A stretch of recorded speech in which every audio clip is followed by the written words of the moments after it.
Dobrodošli u još jednu epizodu CRO-OPS-a.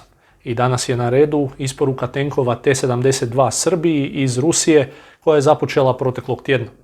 Riječ je o tenkovima koji su bili u dogovoru zajedno sa MIG-ovima 29 i moderniziranim izvidničkim borbenim vozilima BRDM-2, no o njima se nekako najmanje govorilo, čak i nakon što su stigli MIG-ovi 29, nakon što su počeli stizati BRDM-ovi 2, priča o tenkovima je manje više bila u nekakvoj potpunoj tišini i sticao se dojam da je cijela stvar zamrznuta. Međutim, evo sad su oni napokon počeli stizati, prvih nekoliko od 11 koliko bi trebalo biti isporučeno u ovoj seriji od sveukupno planiranih 30 tenkova.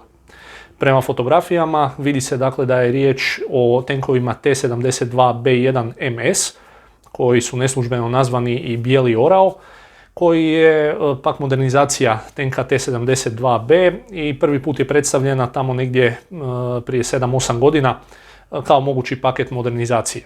Riječ je o tenkovima koje u upotrebi trenutno ima Nikaragva, Laos i Urugvaj i predstavljaju jedan značajan iskorak za sposobnosti vojske Srbije u pogledu teškog oklopa, pa ćemo kroz te značajke i strateške implikacije sada proći. T-72B1 MS je prvi zaista digitalni tenk u hrvatskom susjedstvu i predstavlja ogroman iskorak što se tiče tehnološke razine oklopa za vojsku Srbije.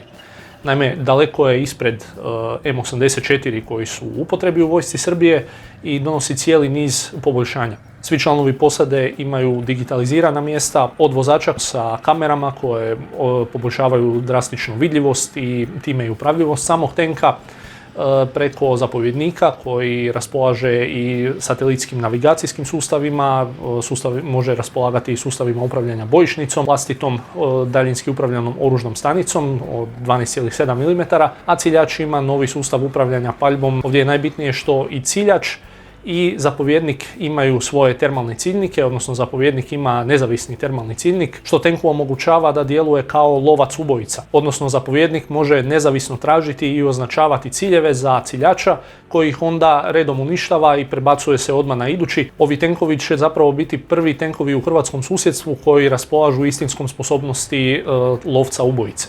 Bijeli orao raspolaže i poboljšanim topom 2A46M, koji zajedno sa novim sustavom upravljanja paljbom daje veću preciznost i učinkovitost upotrebe vatrene moći, pa će zapravo biti zanimljivo vidjeti da li to znači da će biti jednako precizan ili možda čak precizniji od tenkova M84.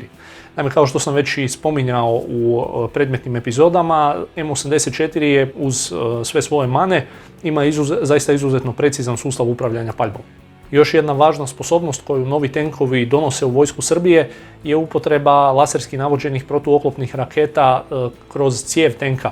Riječ je o raketama Reflex, no čini se da Bijeli orao ipak nema najnoviju verziju topa 2A46M5 i poboljšani punjač koji bi omogućio korištenje najduljih i najnovijih ruskih potkalibarnih projektila kao što su Svinjec i Vakum.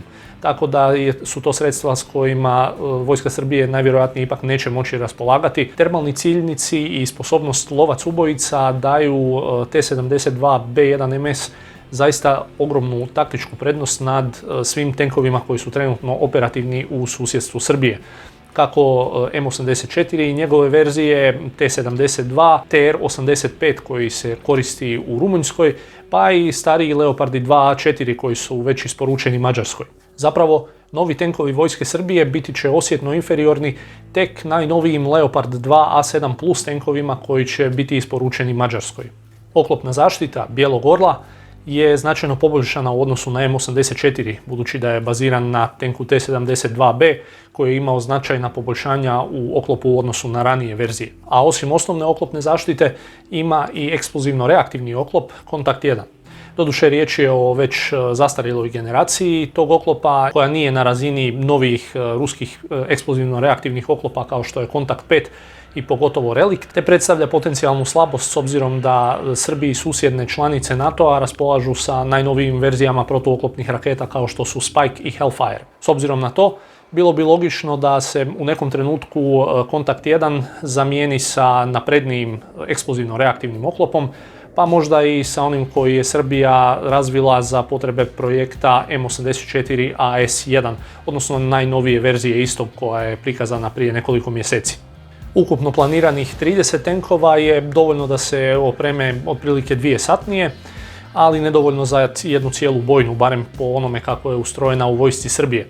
Tako da ostaje za vidjeti hoće li se ovi tenkovi koristiti samo za obuku ili će dobiti neku svoju postrojbu. No, čini se da će biti smješteni u Nišu, gdje je 3. brigada vojske Srbije. A prije nego se pozabavimo njihovom eksploatacijom i pitanjima strateških implikacija, kratko ću vas pozvati da se pretplatite na kanal ako još niste, dijelite i lajkajte video te komentirajte. A ako ste u mogućnosti, možete me izravno poduprijeti putem Patreona i Paypala, za što sam linkove stavio u opis videa.